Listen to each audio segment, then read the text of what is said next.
Hi guys. За энэ бол Dressed Not stressed. хэмээх подкаст байгаа. За өнөөдөр бид хоёр подкастынхаа эхний эпизодыг ингээд бичиж जैन. Тэгээ маш удаан хүсэж хүлээсэн. Тэгээд бид хоёрын яг passion буюу яг хүсэл сонирхлоор ингээд нийлсэн подкаст маань байгаа. Тэгэхээр энэ подкастаараа бид нараа одоо алдартай тэгээ fashion брэндүүд за тэгээд ер нь одоо fashion ертөнцийн сонирхолтоос одоо юу болдгийг гэдэг талаар ярилцах иймэрхүү подкаст байгаа. За тэгээд эхний одоо ийм эпизодороо тастаа олж байгаа. Маш их баяртай байна. Маш их баяртай байна. За тэгээд энэ гол нь манай подкастууд фэшнд дуртай, фэшнд одоо фэшн бараанууд хэрэглэх дуртай, тэгээ авахыг хүсдэг, түүхийн сонирхдаг, маркетингийн сонирхдаг. Ерөнхийдөө одоо хэрвээ чи фэшнлэг баймаар байвал эсвэл одоо ямар нэгэн гоё брендинг бүтээгдэхүүн авмаар байвал эсвэл яг том брендтэй хамтарч ажилламаар байвал тэр одоо ертөнц рүү ормоор байвал манай подкастыг үзээрэй. Бид хоёр бүх юмны талаар ярих болно. Фэшн брэндүүдийн түүхээс эхлүүлээд заагвар. За тэгээд одоо яг юу болж байгаа? Яаж одоо энэ фэшн бизнес ажилладаг талаар, хэрхэн одоо маркетинга хийдэг талаар, сошиал медиа яаж ашигладаг талаар ярих болно. Ер нь бол тийм ингээд базад хэлэх юм бол фэшнтэй одоо брэндүүдтэй гэх мэтчлэн холбоотой бүх зүйлсийг дээр ярихыг хичээнэ. За тэгээд дээрэс нь манай Ариг одоо өөртөө бас танилцуулах хэрэгтэй байна. Тийм анх удаа бас мэдгүй. Бид хоёрыг ерөөсөө мэдгүй хүмүүсийн подкастыг үзчихвэл намайг Аранжин гэдэг. Би бол фэшн болон хувийн стилист. Тийм учраас яг энэ одоо загварын салбартаа одоо ажиллаа 5-6 дахь жилдээ болж байна. Миний хамгийн одоо зүрхнээс хайртай ажлуудын маань нэг байгаа. За Ариг нь болохоор за намайг Ариун мөрөн гэдэг, Ариг гэж дууддаг. За би болохоор одоо Монголын фэшн ертөнц рүү 5 жилийн өмнө алхаж орж илаа. Гэхдээ студ байгуулж исэн. Мэргэжлийн зураг авалтын студ байгуулад. За тэндээ болохоор Монголын одоо мундаг брэндүүдтэй ажиллаж байсан. За тэгээ тэндээ бас Аранжинтайгаа танилцсан. Битээр бас би нэг удаан мэддэг болсон байна. Тэгээд одоо яг юу хийдэг вэ гэхээр би сошиал медиа брендинг хэрхэн одоо хувь хүний брэнд хөгжүүлэх, одоо та брэндтэй бол брэндээ хэрхэн гоё сошиал медиа дээр харуулах, борлуулах гэдэг юмнуудыг заадаг, хүмүүст консалтинг өгдөг. За тэгээд ажлынхаа одоо хэрэгцээгээр би энэ фэшн гадны брэндүүдийн талаар маш их судалдаг. Тэгээд судалсараагаа түүхэнд нь маш дуртай болсон. Ер нь ингээд яг ажлынхаа хажуугаар байнгын ингээд гадаадад фэшн брэндүүдэд юу болж ийн гэдгийг харж идэг. Тэгээд тэрнийхээ талаар бас маш их ярилцахыг хүсдэг. Тэгээд ингээд Аранжинтайгаа нийлээд ингээд сууж байгаад маш баяртай байна. Маш их баяртай. Нари маань ер нь бол түүх талаас нь айгу ерөнхийдөө бол базаад ярих надаас илүү мэрэгжлийн талаас нь одоо маркетинг, бизнес нь яаж явсан. Би болохоор нөгөө креатив ажилтай ямар дизайнууд хизээ тэ гарсан, креатив дизайнерууд нь хэн байсан, ямар шоунууд бүтээгддэг гэсэн гэх мэт яг илүү урлаг талаас нь яг фэшн мал ярих дуртай. Тийм учраас яг өнөөдрийн одоо энэ подкаст маань ямар ч гэсэн нэг юм интродакшнтай эхэлж байна. Хамгийн эхний дугаараараа бид тээр маш гоё, маш одоо хүн болгоны мэддэг, тэгээ сонирхолтой Аранжингийн хамгийн дуртай брендийг сонгосон байгаа. За чи тэр брендийг одоо типс өгдөө яг ямар хуу юу билээ? За морины амгай, за horsebed тий. За тэгээд захиалгад аллаг. Улаан ногоо өнгө. За тэгээд хиймэл үстэй тавчиг. За энэ брэнд бол хоёул 1 2 3 гэж хэлэхүү. За тэгээд 1 2 3 Gucci. Gucci-гийн талаар өнөөдөр ярилцах нэ. За яа. Подкаст эхлэе. За тийм аа. За өнөөдөр бол Gucci-гийн тухай ярих жагаад бол түрүүн Ари хэлсэн миний дуртай брэндүүдийн нэг. За тэгээд Gucci маань бас яг ингээд дизайнуудын хувьд харах юм бол миний бодлоор яг ингээд худлаа хийж байгаа хүмүүстэй ч гэсэн айгүй таймлес загваруудын сонгож байгаа юм бол бас ингээд цаг хугацаа тэсэн таах чадвартай амар гой загваруудыг гаргадаг. Тэгээ дээрэс нь түүх нь бүр яа энэ Итали гэр бүлүүд бол тийм надад штэ Gucci-гийн юугаар яг нэг олон ингээд юм драма байдаг штэ нэг юм Испани теленовела гэдэг ингээд бөө болдог драман дуусах. Яг тийм юм хийхэд ингээд тохиромжтой санагддаг. Тэгээ яг нөгөө тийм яриад ч нөгөө Итали гэр бүл шиг хэрэлддэг гэдэг амар юм фэшнтэй тэгээ ууртай хайр дурлалтай зөндөө яг тийм л тэгээд Gucci бол ер нь амар сонирхолтой түүхтэй бас брэндүүдийн нэг учраас өнөөдөр ирсэн ярих чагаад амар баяртай байна. Тэгээ Ари маань намайг дуртай брэндээр хэлсэн бас баярлалаа. Харин тийм. За Gucci би ч гэсэн дуртай. Gucci-гийн яг юуны илүү таалагддаг вэ гэхэлэр өмнө нь ингээд жоохон serious одоо classic гэж байгаа шүү дээ. Тим тал нь байдаг ч гэсэн одоо болохоор айгүй тийм ironic гэх юм уу да. Тийм. Айгуу тийм нөгөө юм Инээж чаддаг. тийм болсон. Тэгээд тийм нэг cool болсон. Тэгээд тэр нь нас тэр тал нь надад таалагддаг. За гэхдээ хоёул эхнээс нь бүр эхлэе. За бүр эхнээс нь заяа. Starting from the start. За тэгэхээр бүр ингээ үүсгэн байгуулагдсан түүхээс нь эхлэе. За тэгэхээр Итали улс шүү дээ. Италийн Флоренц гэдэг амар гоё хот заяа. Одоо ингээл Флоренц гэл ингээл Италийн бүтээрээ мэддэн шүү дээ. Тэ Итали гэхээр орж ирдэг. За Флоренцэд нэг хүүхэд мэдлжээ. 1800-аад хэдэн он блэ? 80 хавцаа. 1880 он хавцаа. Нэг хүүхэд мэдлээд Гуччи гэдэг нэртэй. За амар нийт. Амар тийм нэр гэсэн чинь зүгээр л амар амархан Гуччи. Тийм нэртэй хүүхэд гарчээ. За тэгээд гэр бүл нь болохоор юм жижигхэн арьс ширний үйлдвэртэй байсан. Тэгээд ингээд тэрүүгээр одоо нэг жижигхэн цүнх мөнхтэй ингээд нэг тиймэрхүү юм хийдэг. Гэхдээ том биш зүгээр зөвхөн одоо Флоренцтэй л одоо тэрийгэ зардаг тийм гэр бүл төрсөн.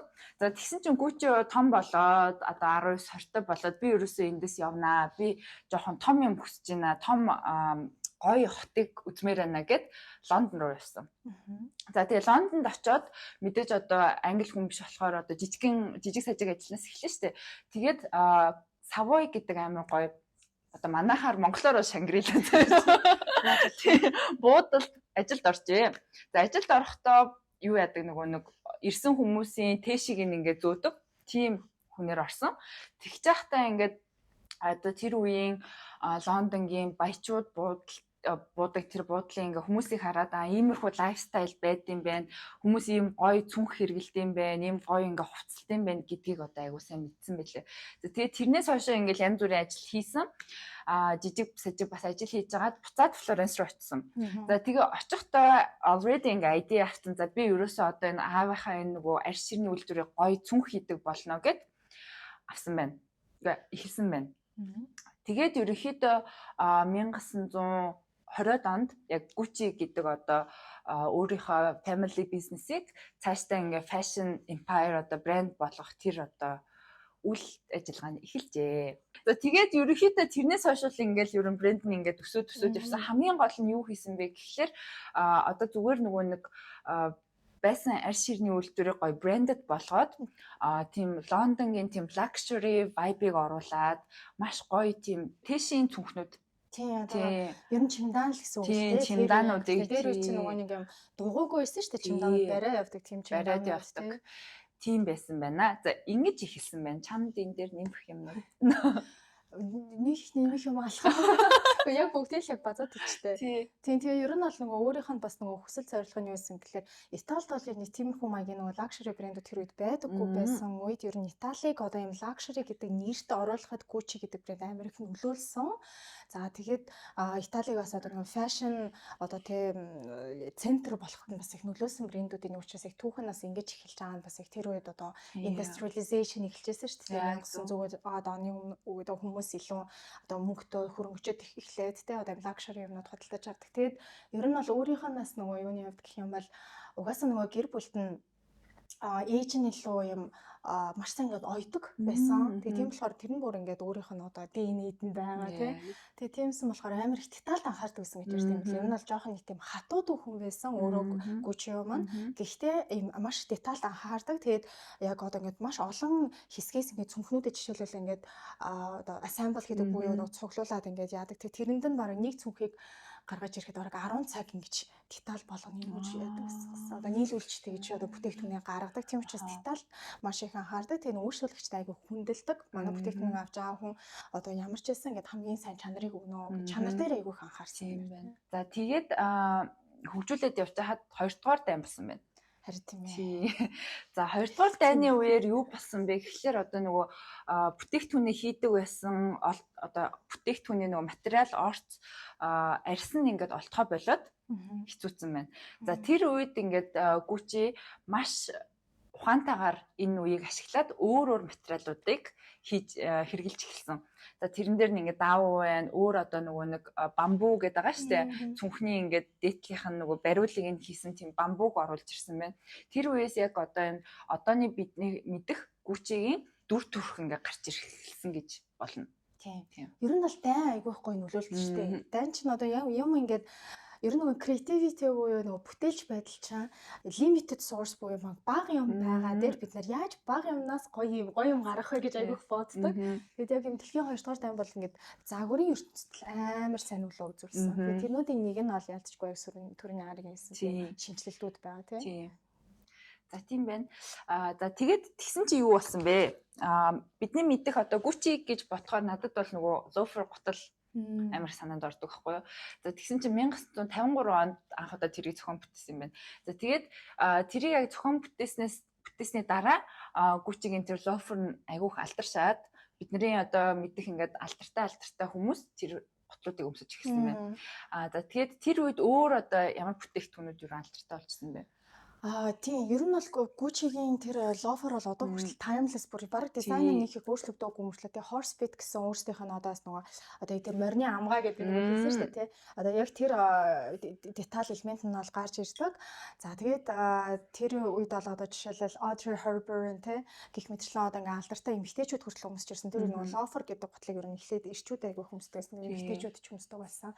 За тэгээд тэр bamboo bag байна. Bamboo bag бол одоо бүр Gucci-гийн signature буюу eat bag гэж ярилдаг. Одоо брэнд болгонд нэг тийм байнгын зарагддаг, маш гоё luxury гэж тооцогддог. Тэр брендийн бүх одоо сэтгэл зүрхийг нь шингээсэн тийм одоо цонхнууд эдэр шүү дээ. За bamboo bag бол ялцчгүй тэр цонхнуудын нэг болсон. Тэгээ дээрэс нь ер нь бол bamboo bag бүтээгдснээрээ одоо нөгөө хүмүүс нэг шинэ мамир ихтгэл найдварыг өгсөн гэсэн одоо юм дайн дуусаад тэгээд ингээд одоо цаашлаад яах вэ гэдгийг өнгөд нөгөө юм шинжилэлээр одоо ингэж амьдраа гэдэг ихтгэл найдварыг өгсөн гэж ярьдаг юм лээ.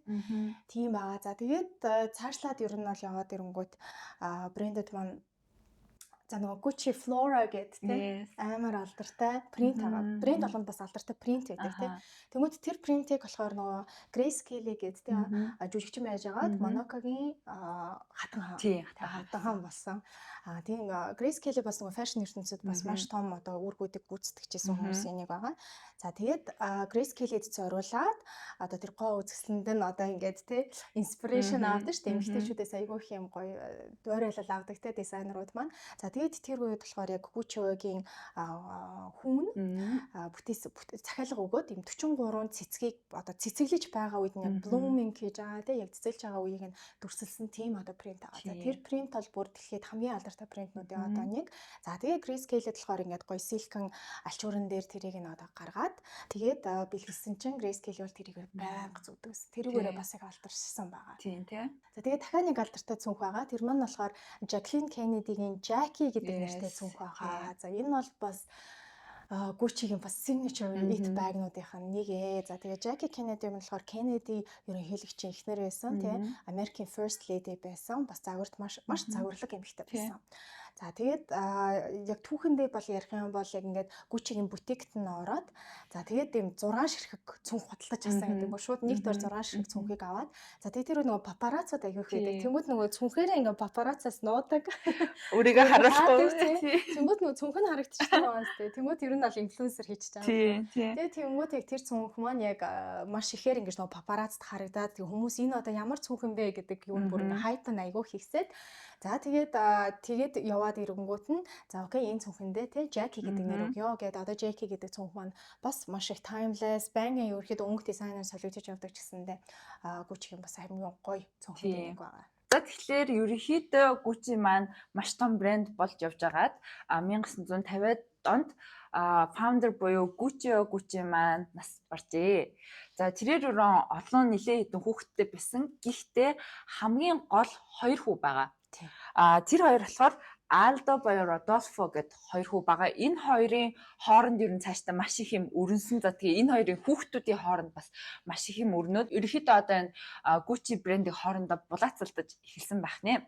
За тэгэхээр Gucci маань founder маань нас барчлаа. За тэгэнгүүт 3 хүүдээ өвлүүлэх гэсэн боловч нэг хүү нь болохоор хүүхэдгүй байгаад өөрөө нас арсан. Тэгэхээр Rodolfo Aldo гэд энэ хоёр маань хоорондоо юугаа тэнцүү хувааж авсан байна.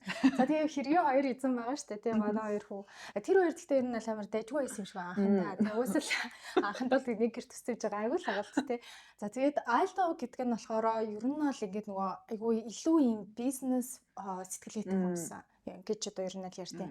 Тэгээ илүү одоо нөгөө бизнесээ зөвхөн Итали дотроо гэхгүйгээр гадагшаа гарьяа, дахиад салбарууд нээя гэдэг юм зоримог шийдвэрүүд. Тийм одоо зоримог шийдвэрүүдийг хийхийг хүсдэг. Одоо тэгээд ийшээ тийшээ яваад бас нүд тайлаад бизнесүүд хөгжиж байна гэдгийг айгүй харсан. За тэгээд аав нь болохоор нас орохоос өмнө бол тэрнтэй айгүй зөрчилддөг гэсэн юм байна. Ер нь л тэгэл Итали гэр бүлийн хэрүүл бол ихсэн байгаа байхгүй тийм. Зөрчилддөг. Чи одоо яах гээд байгаа юм бэ? Наана зүгээр сууж нэг 2 3 дэлгүүрээ сайхан аваа явж штэ гэх тэнгүүд нөгөө аалдач болохоор бүр ингээд үгүй те ингээд дэлхийд тийм дэлхийд даяар алдартай болол та аа тэгдэхээс гэж бид төсөөлж байгаа те дотор. За тэгээ айлт болохоор ер нь Нью-Йорк руу ер нь явах хэрэгтэй байна. Одоо цаашаа те одоо ингээд Америк руу Итали те одоо юу чанар юу гэдгийг харуулъя те одоо өөрсдийнхөө бүтээгдэхүүнүүдийг гаргая гэд. За тэгээд Родольфо нь болохоор ерөөхдөө бол бас илүү Родольфо чинь жүжигчин байсан юм байна лээ шүү дээ. Мистер Флора Принтиж Родольфо хийсэн юм билээ. Тийм. Родольфо жоохон мэдрэмжтэй, тийм. Илүү тийм урлагт дуртай. Кинонд бүр амар дуртай учраас нөгөө Грейс Келли бас бүнтэй. Яагаад ч гэсэн Грейс Келли маань бас айгүй том инспирэшн байсан гэж ярьдаг. Кинон тоглолтог гэсэн учраас гоо төслөнтэй одоо нэг шатварыг нь ундаг. За тэгээд ер нь бол Родольфо нь болохоор илүү юм креатив талтай хүн байна. За болохоор Альта болохоор илүү бизнес майндтай. Тэгээд тэр хоёр ерөөхдөө ингээд айгүй дайггүй ингээд бизнесээ ингээд цэцэглүүлж байгаа байхгүй юу. За тэгээд цаашаага бүр ярих уу гэр бүлийн ер нь драмаг ярьчих уу яах вэ? Одоо ярина шүү дээ. Одоо ярихаас яах вэ? За тэгээд ерөнхийдөө бол тэр үед бол Гуччи бүр ингээ пиктэй хүрчээсэн бүр айгүй их алдартай болсон тийм ингээ дэлхийд даяар танигдсан. За тэгээд ер нь бол Нью-Йорк руу танигдчихэж байна гэдэг чинь бас амар том алхам болж чадсан. Стайл, чанар, дизайныг мэдрүүлсэн тийм. Тийм Италичууд бол ер нь бол тэр үедээ бас дээрэс нь Италийн ер нь загварын одоо нөгөө нэг брэндүүд ер нь бол ингэж нөгөө айгүй нэр хүнд нь өсч эхэлсэн үед бас таарсан. За тэгээд ижсэн чинь Альдо мон ерөнхийдөө хит хүүхдүүдтэй болоод Родольфо нь болохоор ганц л хүүтэй болсон. За түүнийх нь нэр болохоор Маурицио Гуччи тий буюу одоо гол одоо драманы эзэн. Одоо тэгээд сүүлд нь бүр бөөн драма болно тий одоо тийш орно. За одоо драманы төлөө драма 3 дахь генерашн драмаар орлоо шүү. За тэгэхээр Марицио гэдэг одоо гол хүн байгаа шүү дээ тийм. За тэгэнгүүт тэр маань буюу одоо аав нь Родольфо нас барсан. За тэгэнгүүт яасан бэ гэхлээр хүүдээ мэдээж өөрийнхөө Гуччи гэж одоо энэ брендийнхаа хувийг шилжүүлж өгсөн. За тэгтэл Марицио болохоор бүгдийг өөрөө авахыг хүссэн. Тэрээр одоо нөгөө өөрийнхөө анкл одоо аваг байх буюу Альдатойгоо жоох ингэж өрсөлдөж эхлээд за тэгээд тэр үед болохоор Investcorp гэдэг нэг одоо групп хөрөнгө оруулалтын групп байсан байна. Тэрнтэй хамтраад Альдогийн эсрэг одоо зогсоод хувийг нь булааж авсан. Тэгээ төрсөн аваа хахаас шүү дээ. Тий, төрсөн аваа хахаас. Тэгээ дээрэс нь хүүгийг нь оруулсан шүү дээ. Хүүтэй нь хувилдж агаад аавыгаа очиж юу нь бол бизнесээс түлхсэн байгаа байхгүй юу? Тий, ерөнхийдөө ингээл одоо хоёр касн ингээл уулзаал хоёулагаас нэг хувилдаа танаа аав чинь юу байгаа. Тэгээ аав нь бүр шоронд суусан шүү дээ. Шоронд ааваа авч хийсэн байгаа байхгүй юу? Ер нь бол ийм л драма. Маурицио гэсэн багтаал. Ер нь бол яг энд нөгөө зөрчилдөөн гарч ирж байгаа. Тэгээ дээрэс нь одоо нөгөө угаасаа л нөгөө үеийн зөрчилдөөн мэдэрч тэгээ аавууд хүнрээ ойлгохгүй хүнрээ аавараа ойлгохгүй тэгсэн чинь энд бол бүр зүгээр улам next level ойлголцсон байгаа байхгүй. За тэгээ энэ дээр би Марициод юу гэж хэлмээр байна гэхэлэр karma is a bitch. Би Марицио хэлмээр байна.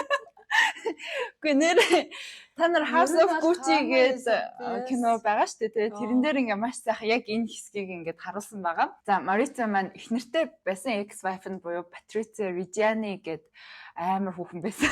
За тэгээд тэр хүүхний талаар жоохон ярьж өгнө. Тэгээд хүнд өгчлөө гэнэ. Патришигийн хувьд ярих юм бол ерөнхийдөө бол анхнаасаа л Маурицотой гэрлэхтэй одоо ер нь бол юм тий эд хөрөмтөн болсон гэж бол ярьдаг ч түүхүүд байгаа. За өөр бол нэг тийм одоо ядуу айлын охин бол байгаагүй аав ээж нь бас нэг тодорхой өөрийн гэсэн юм жижигхан одоо цэвэрлэгээний газартай ажиллах нэг тийм бизнес хийдэг байсан. Трак нөгөө нэг ачааны газартайсан. Тийм тэгээд тийм одоо газартай. Гэхдээ бас мэдээж одоо Гуччигийн төвшөнд бол тийм одоо бүрэгтэй байгаагүй шүү дээ. За тэгээ Маурицо болохоор бүр ингээ ухаанаа алттлаа дуурсан гэж бол ярьдаг юм лээ. Тэгээ бүр ингээ хайр дурлалтаа хөтлөгдөө. Тэгээ аав нь болохоор үгүй чи ийм хүүхэнтэй гэрлэхгүй гэсэн чи бүр ингээ зөрөөд тэгвэл би өстө тантай харьцахгүй марцахгүй. Нэг драма тий. Бас драма. Тантай харьцахгүй марцахгүй гэ. Тэгээд ер нь бол яг Патричатайгаа гэрлээд. За тэгээд тэр хоёр маань ер нь хоёр охинтой болсон. За тэгээд нөгөө нэг яг те тэг ингээд гэр бүлийн янз бүрийн асуудал гардаг. Гэхдээ ерөөхдөө бол Патрица бас одоо айгүй их юм зөвлөдөг байсан гэсэн нөхөртөө. За одоо ингээд хоёул бизнесээ яа тэгья одоо бараг л одоо тэр нөгөө нэг аваг ахтайгаа муудалцж байгаа юмны арт ч гэсэн жоох юм найруулад явж исэн байж магадгүй гэж бол ярьдаг юм байлаа. За тэгээд дээрэс нь бүр маш их мөнгө өрдөг байсан хүүхэн. Өөр ингээд партинуудад маш их мөнгө өрдөг. Өөрийн ингээд нөгөө luxury lifestyle-д те ингээд маш их мөнгө өрдөг те баярхдаг те маш үнэтэй хувцснуудыг өмсдөг, дан бриллиант алтбуур ингээд өөрт нь ингээд хизээч одоо өөр хүнд байхгүй тийм зүйлсүүдийг ингээд авахыг хүсдэг. Тий. Одоо хэрвээ байсан бол Instagram-ийн одоогоо. Харин тий. Яг нэг амар алдартай инфлюенсерүүдийн нэг болцсон байх байгаа. Тий. Яашгүй бүр айгүй их тийм одоо нөгөө зарлага ихтэй. За тэгээд Маурицо ч гэсэндээ ер нь бол айгүй их зарлагтай. Ер нь тэр хоёр ер нь бол айгүй ингэж мөнгө засаж хямдардаг байсан хоёр байгаад байгаа байхгүй юу? За тэгээд цаашдаа юу болсон бэ гэхлээр салсан ч гэсэн одоо ер нь жоохон ингээд Марици тий өөр эмэгтэй рүү ингээд татагдаад тэгээд ингээд ер нь жоохон хэцүү болоод ингээд хоёр тишээ болсон байна. За тэгсэн чинь Итали эмэгтэйчүүдийн одоо тэр хорсол next level байсан юм байна. Тэгээ өшөө авалт тий. Тэгэхээр ерөнхийдөө Патрица юу гэж бодсон бэ гэхлээр чи надтай хамт байхгүй бол чи хинтэй ч хамт байхгүй гэжсэн байна. Тэгээд бүр одоо яг ингээ хамгийн амар драматай хэсэг нь тэр өстэй те өөрийнхөө экс нөхрийг буюу одоо өөрийнхөө хүүхдүүдийн аавыг одоо энэ цаашаа харуулахын тулд өөр хүнийг хүсэлж авсан байна. Алуурчин хүсэлж авсан гэсэн үг. Бүр үнэхээр яг жинхэнэ болсон түүх ярьж байгаа шүү дээ. Зүгээр нэгтэй тийм шүү дээ. За тэрнээс өмнө нь шүү дээ нэг юм гялс дуртахад ерөөхдөө Марици өөрийнхөө бүх компани хувийг авсан ч гэсэн ер нь жоохон муу удирдахч байсан. Тийм. Одоо тэр үед ингээд яг түүний удирдлагын дор гүчээ айгу ингээд доош явсан байна. Тийм маш их гоё шинэ бүтээгдэхүүн гарахгүй, бордуулалт муудаад тий. За тэгтэл нөгөө нэг түүнтэй хамтарч нөгөө ахынх нь хувийг авсан Investcorp гэдэг групп баа шүү дээ. Тэр нь ингээд бүр аргаа ядаа за Марици чи чадахгүй бол бид нар энийг удирдаад аваад явъя гэд Марицигийн хувийг хөдөлтөж авсан байна. За тий. Тэгээд ерөнхийдөө одоо яг үүнээс хойш одоо энэ Gucci гэдэг брэнд маань family дотор энэ гэр бүлийн брэнд байха болоод одоо яг Investcorp Group-ийн одоо эзэмшилт орсон байна. За ихэнх ерөн брэндүүд ингээд айгуу гоё юм түүхтэй те гэр бүлээс үүссэн юм түүхтэй байдаг. Гэхдээ дараа нь яг иймэрхүү байдлуудаас болж хүмүүсийн үл ойлголцол ингээ хамтарч ажиллаж чадахгүй. За тэгээд одоо чи заавал Gucci гэдэг нэртэй байна гэдэг нь чи загварын одоо амар мэдрэмжтэй гэсэн үг бас биш те. Бас одоо блог бизнес болгож чадахгүй байж болно. Тийм учраас ингээд иймэрхүү одоо гоё гэр бүлийн брэндүүд компаниудад шилждэг байх нэ. Тийм. Тэр нь бол тэгээд нөгөө тэгэл туучтай бизнес л юм чинь тий тодорхой хэмжээнд тэгэл хувьчлагдах юм зөндөө гарч байгаа тий. За тэгэхээр Патриса тэгээд шийдвэр гаргаад за тэрэн дээр бол бөө тэгэхээр ер нь бол яг базаад ярих юм бол за ингээд нөхөр нь тий гэрээсээ явчлаа. Бүр ингээ охтууд дээр ч ирдэггүй байсан гэсэн. Тэг ингээ хоёр охинтой болсон учраас гэр бүлээсээ явсан. Тэгсэн явснаа яаж хийсэн гэсэн чинь за ингээд хайрцагт би нэг ажлын ингээд аяллаар очиод ирье гэсэн хизээч эргэж ирээгүй. Тэгвэл одоо хүн уурлаа. Тэг хизээч эргэж ирээгүй. За тэгснэ одоо салыг гэдэг мэдээллийг хүртэл ингээд нөгөө харийн хүнээр хүргүүлсэн. За тэгээд тэр нь болохоор ингээд Патриша угаасаа амар гомдсон. Тэгтээ ингээд нөгөө ууг нь бол өөрөө бас ингээд нөхөртөө уулна хайртай л байсан юм шиг л амар тэгтээ хайртай байгаа гэсэн тэгж гомдоосон нь айгүй гомддог тий. За тэгээд байж агаад дээрэс нь одоо яг энэ нөгөө нэг яагаад ийм шийдвэр гаргахаар болсон үйл рүү нь очингод янз бүрийн одоо нэг сэтгэл санааны байдлууд бол нөлөөсөн л байгаа хэрэг ингээд сэтгэлээр унсан юмсан. Тэгээ дээрэс нь гэсэн чинь бас нэг амар том дүр байгаа хгүй тэр дунд. Тэр нь болохоор нэг юм одоо далдыг хардаг хүн гэх юм. За одоо менежер ярьсаар л тийм мэрэгчтэй одоо тийм эмэгтэй байгаа юм. Тэр эмэгтэй дээр ер нь өмнө нь л очтол байсан юм л. Одоо ингээд яах вэ бизнесээ яах вэ энэ гэж асуудаг тийм. Тэр нь болохоор за тэр ингээд дээрээс ингэж байна. Одоо ингээд нөхрөө халал хийж байна. Тэгээд одоо ингээ өөр угаасаа арга байхгүй гэд. Тэгээд тэр хоёр нийлж аваад ер нь бүх юмаа одоо бүх хороо хутгаад тэгээд хүмүүсийг нь олж молоод тэгээд сүүлд нөгөө шүүхтэр очихдоо бас нөгөө Патриша хэлсэн байхгүй энэ хүүхэн ч гэсэндээ ер нь олон налгаад оролцсон хүн шүү. За тэгээд ер нь бол ингээ нас бараад буудуулаад насарсан байгаа юм. Тэгээд 1995 онд лөө тэгээ 90 оны харамсалтайгаар яг нэг газар руу орох жоохт нь шатн дээр буудаад тийм Тэгээд ер нь яг тэгээд газартаа насаараа тэгээд тэр үе чинь бол ингээд нэлээд их одоо скандал үүсэж байгаа тийм бүх одоо ингээд сошиал медиагаар тий одоо зөндөх мэдээллүүд тараад за тэгээд хоёр охин мэдээж айгуух шоконд орсон. Би сүүл яг нөгөө нэг охиных нь ярьцлагын мэдсэн байхгүй юу? Охиноос ингээд ном бичсэн одоо гэр бүлийнхэн тухай. Тэгээд охин нь болохоор ингээд яг тэр өдөр ингээд миний амьдрал ингээд зогссон юм шиг санагдчихсан. Тэгээ манай ээж ингээд орж ирээд ингээд аав чи одоо ингээд нас орчлаа гэдэг бид нарт мэдээлэл хүргэсэн. За тэгээд ер нь бол ингээд нөгөө нэг одоо хин одоо тэр аллагыг үлдчихүү те гэх мэтчлэн ингээд зөндөөх юмнууд явж байгаад 2 жилийн дараа яг ер нь бол Патришо баригдаад за тэгээд тэр өдрийг бас нөгөө охин нь дурсахтаа болохоор ингээд гэрээсээ ээж нь гарахтаа зүгээрээ охтуудаа би очиод асуудлаа шийдчихэд өнөө орой гэхдээ гэртээ ирнэ гэд ер нь бол тэгээд ирээгүй. Тэгээд шоронд ер нь бол насаараа бол хоригдох яалал аваагүй юм шиг нэг 20 хэдэн жилийн яал авлаа. За тэгээд яасан тэгээд ер нь бол хэрэг нь бол ойлгомжтой тэгээд тэг ингэж нэг үлдсэн гэдэг нь бол ойлгомжтой болоод шорон суусан байгаа юм. Тэгээд ер нь бол тэр үеэс эхлээд одоо ингээд Маурица тэр тусмаа ингээд нас орсон үеэс нь эхлээд Гуччигийн гэр бүлтэй Гуччи гэдэг брэнд ямар ч холбоогүй. Одоогийн байдлаар бол ерөөсө Гуччигийн одоо энэ охтууд нь тий одоо цаашаа ингээд одоо уюуд нь ямар ч холбоогүй. За тийгүүд нөгөө нэг Invest Corp гэдэг групп чинь одоо тэр Gucci гэдэг брендийг авсан байгаа шүү дээ. За тэгээд 1999 онд Kering гэдэг групп руу шилжсэн байна. Gucci гэдэг брэнд. Тийм. Одоо Kering гэдэг чинь айгүй том групп. Доор нь маш олон брэндүүд байдаг. Тэрний нэг нь одоо Gucci болжээ. За энэ хоёр одоо групп компани бас Gucci-гийн төлөө бас айгүй том тулаан басан. Үгүй Kering Invest Corp Invest Corp болон Kering гэдэг энэ хоёрын тулаан басан. Тэр үедээ бас л ингээл амар драма болол тэ хин яаж авах уу гэл хувьцааг нь нууцаар авч маваад бас л амар лаглаг юм болж байгаа. Одоо бол Kering Group Gucci гэдэг брендийг эзэмшдэг. За одоо хоёулаа жоохон драманаас холдоод жоохон фэшн руу орох уу? За одоо ингээд фэшн брэнд амар хүн юм ярьчихсан бүр амар хүн толгойч тийм. За одоо фэшн талаас нь яриа. За ер нь бол Gucci бол анх одоо үйлдвэрлэгдэж чад. Ер нь яг загвар талаас нь яриа тийм. Анх бол энтэй нөгөө нэг leather буюу тэ арьсан бүтээгдэхүүнүүдийг хийдэг байсан. За тэгээд дараа нь янз бүрийн шинэ одоо шинэлэг материалуудыг оруулж ирээд цүнхнүүд тэгээд хувцснууд нь бол яг юм гол фокус нь бол байгаагүй. Тэгж аваад ер нь бол сүүлийн жилүүдэд бол хувцс руу илүү их орсон байгаа. За тэгээд яг одоо нөгөө нэг Маурицогийн үед шүү дээ тийм.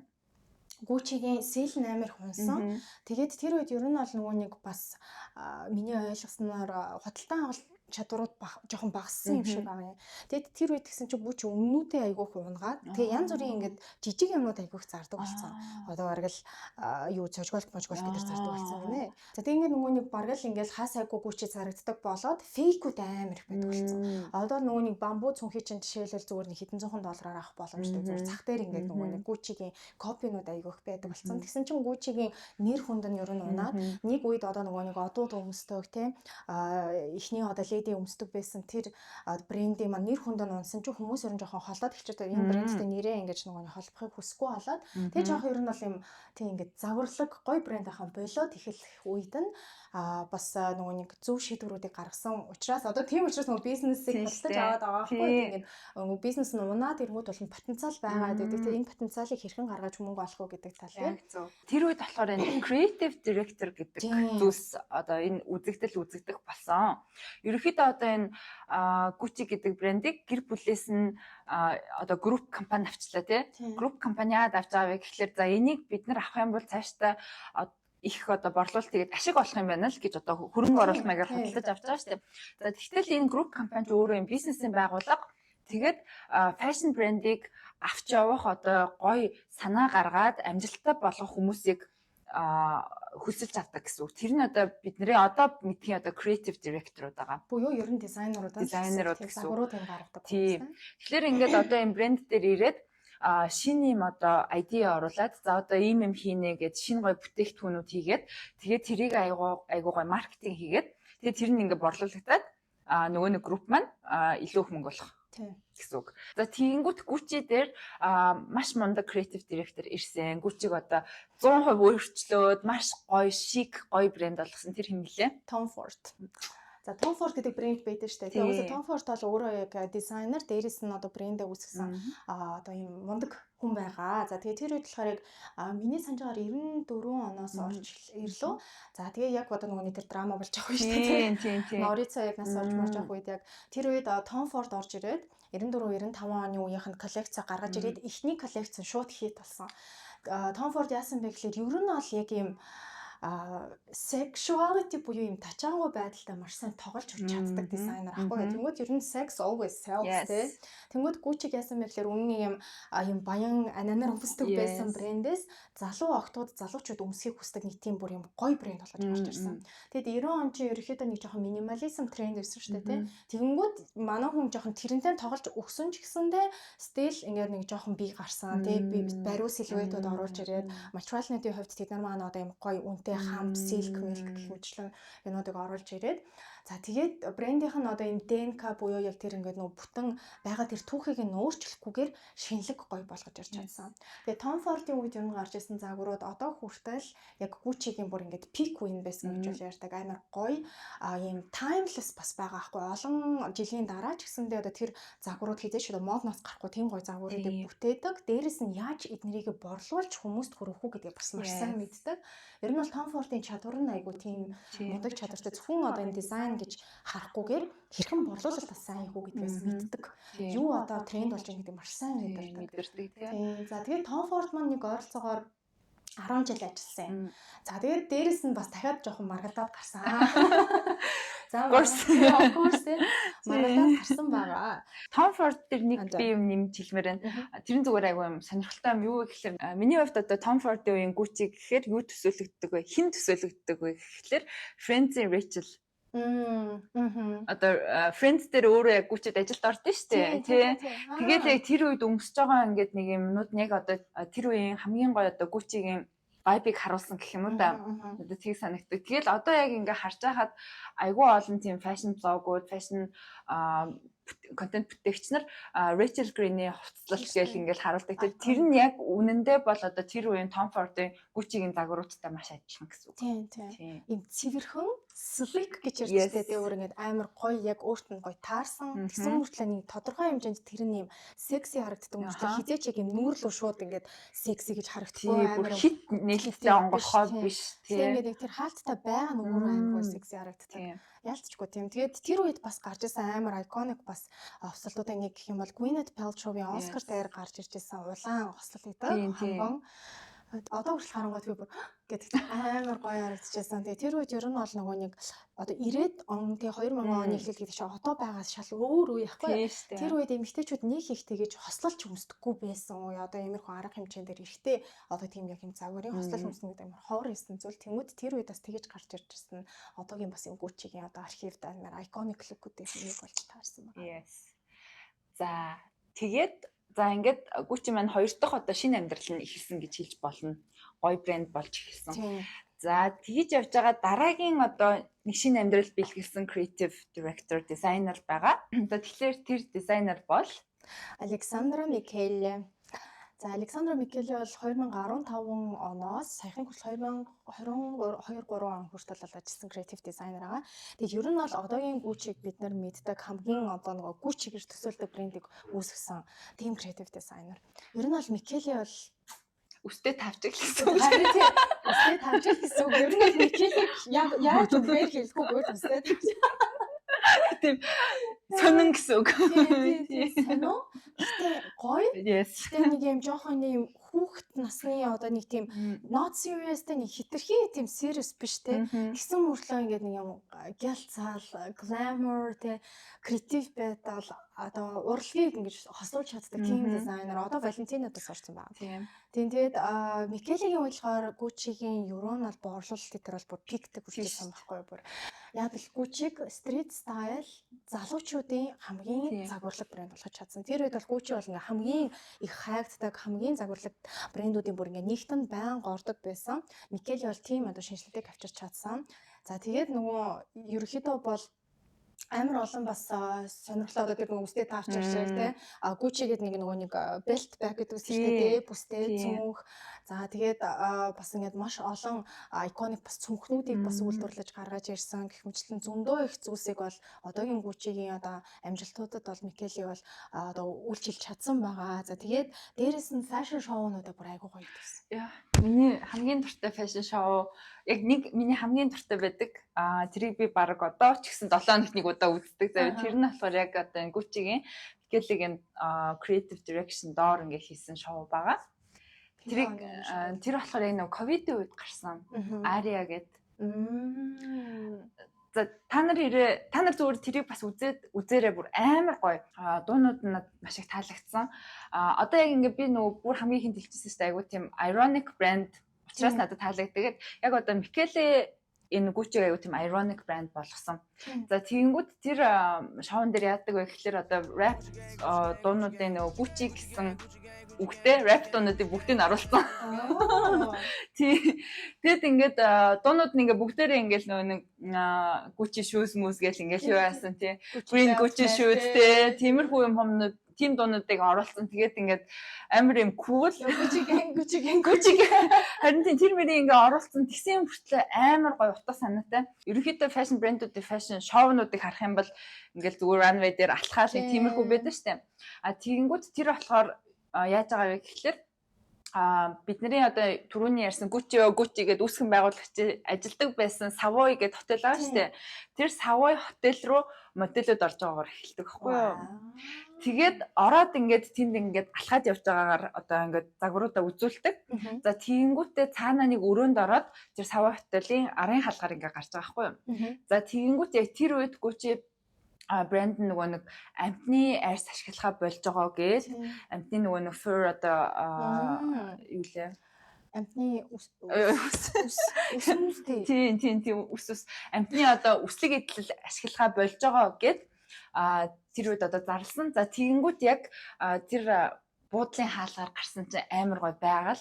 Тэгээд ингээ амтнууд байгаа. Тэгээд тэр дундууд ингээ модельуд нь явж аваад нисэж мисээд бүр амар гоё тийм кампайн видео. Тэгээ би яг тэрийг анх удаа үзчихэд надад бүр айгүй таалагдсан. Үнэхээр одоо яг ингээд fashion brand-ууд өөрсдийнхөө мессежийг ингэж гоё creative байдлаар юм кампайнаар ингэж видеоор гаргах юм бол одоо энэ бол ингээд яг стандарт юм байна. Ингэж хийж ивэл хин ч энийг үзээд хараад одоо энэ брендийн бүх утга санааг шууд ойлгох юм байна гэж бодсон байхгүй юу? Үнэхээр гоё. Гэхдээ ер нь бол яг креатив дизайнерууд ч айгүй юм креатив хүмүүс аа шүү дээ. Айгүй юм урлагийн бүтээлч хүмүүс байгаа. Тэгээд креатив genius хүмүүс гэж бүр тустай байдаг шүү дээ. Жишээлбэл Tom Ford-ыг бол креатив genius гэж бол хэлэхгүй байхгүй юу тий. Tom Ford бол ингээд гоё дизайнууд гаргаж чаддаг. Гэхдээ хэрхэн зарж чадгаа бас мэддэг. Ингээд commercial тийм масс руу бүр их хичээдэг. Тэгэнгүүт яг одоо Demna за эсвэл одоо Kanye West хүртэл байна тий тэр дунд орж байгаа. За тэгээд Alexandra Michele гэх мэтчлэн McQueen тий Alexandra McQueen. Тэгмэд энэ хүмүүс болохоор бүр ингээд юмыг ингээд шал өөр өнцгөөс хардаг тий. Тэгээд энэ маш гоё ертөнцтэй. Тэгээд тэрийг ингээд бид нарт ингээд бүх одоо мэдрэхүүн маань хүргэж байгаа байхгүй. Тэр нь бол амар гоё.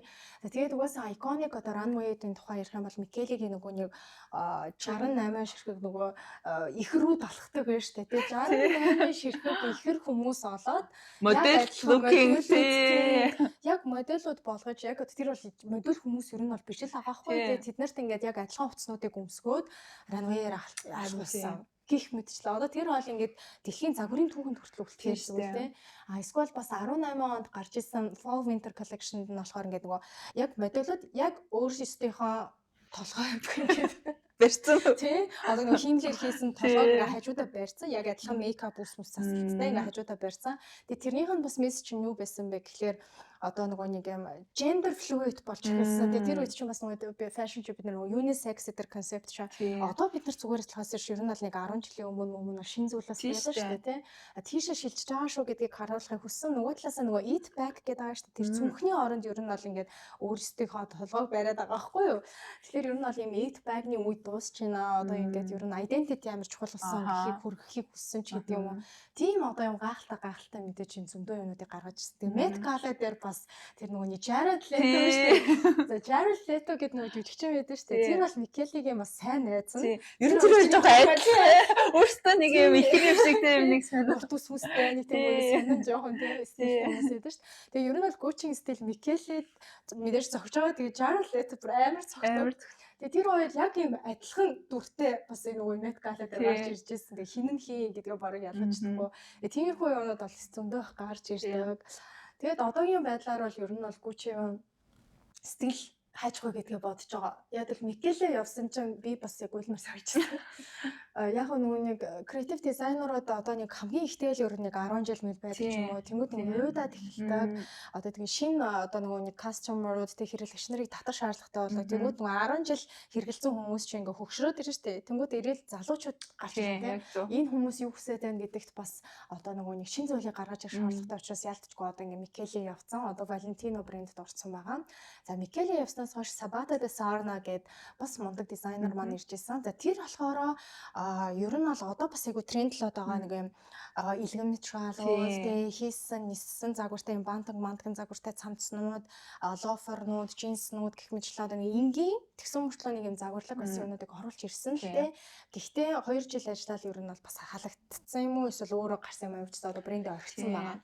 За одоо тэгсэн чинь бүр амар юм болоо. Энэ ертөнцид юу болоод байна гэмээр одоо энэ бол загварын ертөнцийн нөгөө том дизайнерууд нь зүгээр ингээд дотроо ингээд шилжээд байгаа. Бүр юу ингээд яг трак хийхэд амар хэцүүтэй. Нэг л өглөө басаад тэр ингэсэн тэгсэн гэл ингээд. Тэр нөгөө гурван юм болоо тий. Тэгсэн чинь Balenciaga брендийн бас Ironic тий.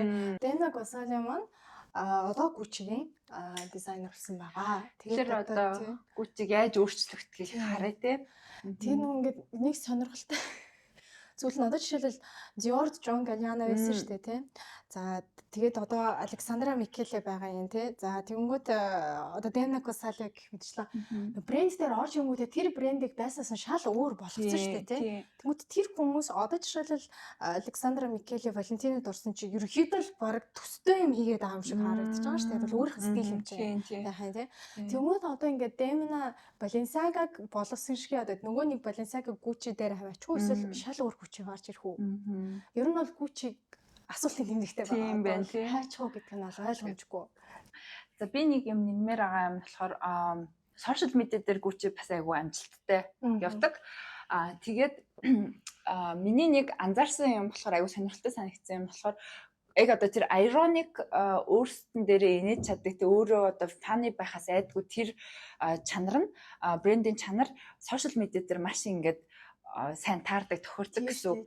Ялангуяа ингээд TikTok дээр ингээ I'm a Gucci model те have to become a Gucci model одоо ингээ Gucci model шиг хувцлаараа гэдэг тийм шүү дээ. Тэгэнгүүт ингээд эхлээд нэг юм өмсдөө дараа нь дахиад дээрээ юм нэмэл ингээл нөгөө нэг team trend явсан баггүй юу? Тийм тэгээд ингээд айгуу тийм сонин ямиг дээрээ нэмж байгаа ч гэсэн яг л хүмүүс ингээ өөртөө хийгээд үзэнгүүт яг л бүгдээрээ Gucci model шиг харагдаад одоо шилжил тэр Assaproгийн бабушка стил гэдэг байгаа шүү дээ. Нөгөө нэг Gucci-гийн юуг ингээд зангидаад тий бабушка шиг болоод тий алчуур уух гэх мэтлэн тэр чинь амар Ironic байхгүй тий. Тэгээд тиймэрхүү маягаар одоо ингээд өөрсдөө viral болгож чаддаг. За тэгээд бас 10 хэдэн онд бас viral болж исэн юм болохоор нөгөө нэг Gucci гэсэн юутай логотой тэлээ бүс.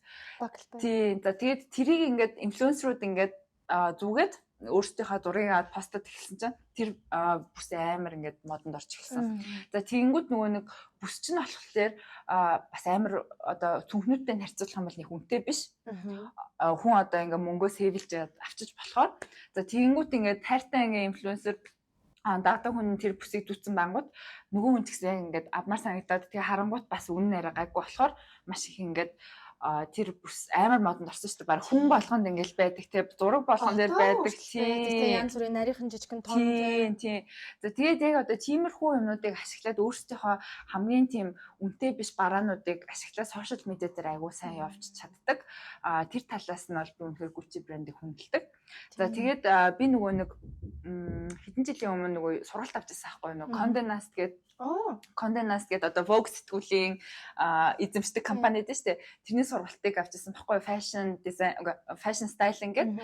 За тэгэнгүүт тэрэн дээр ингээд бид нэр ангийнхантайгаа ингээд онлайн уулзалт хийгээл ингээд ярахаар манай багш ингээд тийм юм тренд болж байгааг ингээд Gucci хийцэнгүүт Gucci always does that тийм ингээл Gucci ингээд трендийг амар сайн мэдэрдэг. Ялангуяа сошиал медиа дээр трендийг амар сайн мэдэрдэг. Тэгээд тэрийг айгүй хурдан ингээд хийж чаддаг. За тэгэнгүүт нэг талаасаа энэ нь ингээд айгүй ингээд хүмүүст борлуулалт сайн хийдэг, хүмүүсийг танигддаг боловч яг ингээд high fashion брэндээс бас жоохон ингээд холдод идэг. Тийм. Тэр ер нь аль брэнд болгон дээр айгу би яаж тэр биш нүг бизнес талаас нь хэлдэг яаж тэр юм нарийн одоо тий зураасаар ингэж явах юм тий мэдгүй. Одоо бүгд нь таалагдсан тэгсэн мөртлөө яг ийм таргеттэй тий одоо яг ийм лакшери бүтээгдэхүүнийг ашиглахыг хүсдэг тийм хүмүүс рүү хүрнэ гэж юм бас тий.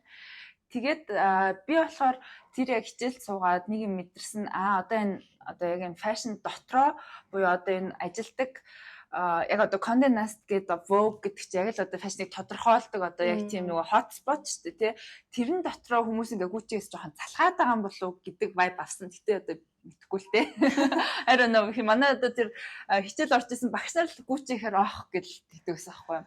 Гэхдээ ер нь бол залхсан л та. Микелиг ч амар юм тод байсан байхгүй. Ер нь тод юм болгон бидний ингээд нүдэнд ингээд харагцсаар хагаад сүлдээ залхдаг шүү дээ. Бас тийм. Нэг нүдэн дээр ингээд баян улаан өнгө ингээд харагдаад байгаа улаан өнгөөс хүн ингээд залхдаг шүү дээ. Ядарна шүү дээ. Тэнгүүд яг тийм эффект бол гарч ирсэн учраас солигдох нь бол угаасаа аргагүй л бас байсан л та. Одоо тэр нөгөө нэг Gucci-гийн тэр одоо 2 double G лого могогч бүр хаасаагүй аваачаад хийцэн Gucci-гээ бичсэн подволкнууд, жакнууд бүх юм дээр Gucci-г ингээд томоор ингээд лого бичсэн. Тэгээ ер нь тэр талаасаа бас яасан бэ гэнгүүт тэрийг копидах амар амархан болоод тэгээ зөндөө копинууд гарч ирнэ. Тэгэхт тусан брендийн жоохон үнцийг унах гэдэг одоо нэг эксклюзив буюу брэнд өмснөө мэддэхгүй хүсдэг бөөр юм баян хүмүүс байгаа шүү дээ. Тийм quiet luxury буюу юм чимээгүй мөрчлөө luxury бүтээгдэхүүнийг хэрэгэлдэг. Хүмүүс тэднэр бол ингээ Gucci-гээс ер нь бол жоохон холтсон л доо. Тэгээ одоо миний бодлоор одоо харин надаа яах гэж байгаа юм гэсэн. Харин надаа яах. Залуучуудын үед бол ихтэй амар тренд байсан шүү дээ. Тэр үед бол бүгд л Gucci-гийн тэр подолкиг ч юм уу, эсвэл нөгөө нэг үстэй тавчгийг ч юм уу, эсвэл нөгөө баг тэр баг юуг нь бүсийн ч юм уу, эсвэл тэр нөгөөний дахиад нөгөө нэг юм bag belt bag байсан шүү дээ. Тэр тэр улаан өнгөтэй belt bag-ыг бүр хасаас байсан шүү дээ. Бас double G логотой. Тэнгүүд ялцчихгүй бас тийм болж байгаа нэг тал нь тийм. Нэг тал нь. За ерөнхийдөө бол тэгээд Gucci-гийн түүхийг ярьлаа тий iconic одоо дизайнуудыг нь ярьлаа, creative director-уудыг нь ярьлаа, алан маллагч ярьлаа, драма ярьлаа, гэр бүлийн хэрүүл урал ярьлаа, зөндөө юм ярьлаа. Тэгээд ер нь бол ингээд харангуйтал Gucci маань маш удаан түүхтэй он жилүүдийг бол давж дуулж чадж байгаа. Тэгээд fashion house-ууд буюу бүр яг юм тэгээд дэлхийд бол ингэж нөгөө нэрээ одоо хизээч одоо арилахгүйгээр ер нь бол ингээд тамгалцсан одоо юм брэнд байгаа. Тэгээд одоо л яг юм Gucci маань нэг эзэгтэй үе дээр явж байгаа гэж харж байгаа. Хаашаа явах нь одоо хүн болгонд айгүй сонирхолтой байгаа. Тэгээд Gucci одоо ямар байдлаар гарч ирэхийг нь бид нар ч гэсэн ингээд тийсэн одоо хүлээж байна. За тэгээд өнөөдөр ингээд бид нар анх удаа эхний эпизодыг бичиж үзсэн гэж байгаа. Алдаатай ч юм уу, сандралтай ч юм уу тий юм байж магадгүй тэгээ цаашлаад тий сайжраад явна. Сайжралгүй яах вэ? Сайжртын байгаа зү. Тэгээ та хэдэд маань сонирхолтой байсан байх гэж найдаж байна. Тэгээ бид тээр өөрсдөө ийм юмнаар айгүйх цангацсан тийм Монголын одоо бас нөгөө иймэрхүү одоо контентууд төр дутагдаад идэг байхгүй юу? Тийм учраас өөрсдөө бас хийхэр шийдсэн. Тэгэхээр юм фэшн дуртай та хэдэд маань таалагдсан гэж бодож байна. Тэгээ дараа ямар брэнд тий тэрний тухай ярих уу? Ер нь ямар гоё юм сонирхолтой юм бид тээр судлаад та хэдэд бас хүргэх комент хэсэгт бичээрэй. За тэгээд Ариад маань ямар санагдав эхний подкаст хийсэн чинь? Үгүй маш гоё байлаа. Бүр үнэхээр иймэрхүү юм хийх юмсан. Ингээл бодоол яваад байдаг тий. Тэгэл ерөөсөө ингээл амжихгүй ингээл тэгэл яг нэг өдөр шийдэл одоо хоёулаа хийхгүй бол өөрөө хийхгүй юм шиг байна. Тэг ер нь л одоо хийя. 10 минь гэл тэгэл ер нь хийж эхэлсэн. За тэгээд манай подкастын нэр Dressed not stressed. За тэгэхээр бидэрийг дагаарай. За тэгээд бас гоё комментүүд үлдээгээрэй. Ерөнхийдөө энэ подкастыг цаашаа олон дугаараар үргэлжлүүлэх болно. За тэгээд бид сезоноор явъя гэж хэлсэн тий одоо нэг сезоноор тодорхой брэндүүдийг ярьдаг ч юм уу эсвэл тодорхой одоо нэг тийм сэдв барьж аваад тийм магадгүй дараагийн сезон бид нэр одоо тийм хамгийн үнэтэйгээс үнэтэй ч юм уу тийм супер модельүүдийн тухай ярьдаг ч юм уу гэх мэтлээ. Загвар болон бизнес тийм одоо social media тэгээд инфлюенсерүүд тийм одоо ер нь бол тэр газар одоо юу болоод байна бүгдийг нь л өөрсдийнхөө одоо чадхаар ярих хичээх болно. За тэгээд энэ фэшн гэдэг одоо энэ ертөнц бол маш гоё сонирхолтой. Тэгээд бидний амьдралд бүгдээрийнх нь амьдралд ордог айгуу тийм гоё ертөнц байгаа. Тэгээд маш гоё түүхүүд байгаа. Бизнесийн санаанууд байгаа. За тэгээд маш гоё одоо хувцснууд байгаа. Ингээд ер нь л айгуу тийм гоо сайхан талаас айгуу гоё сэдв болохоор цаашдаа улам гоё болгоод хичээх болно. За тэгээд за энэ подкаст нь таалагдсан бол тэрийг дэмжээрэй. Битүүрт амар чухал шүү. Тэгээд лайк хийчихээ, комент хийчихээ. Тэгээд битүүрт амар юм өөртөөс ингэ сэтгэлээр айгу эхлүүлж байгаа юм болохоор тэгээд урам зориг бас тийнээс нь авах болно. За тэгээд хамт хэлсэнд маш их баярлалаа. баяртай. Bye bye. This was stressed, not stressed. Not stressed.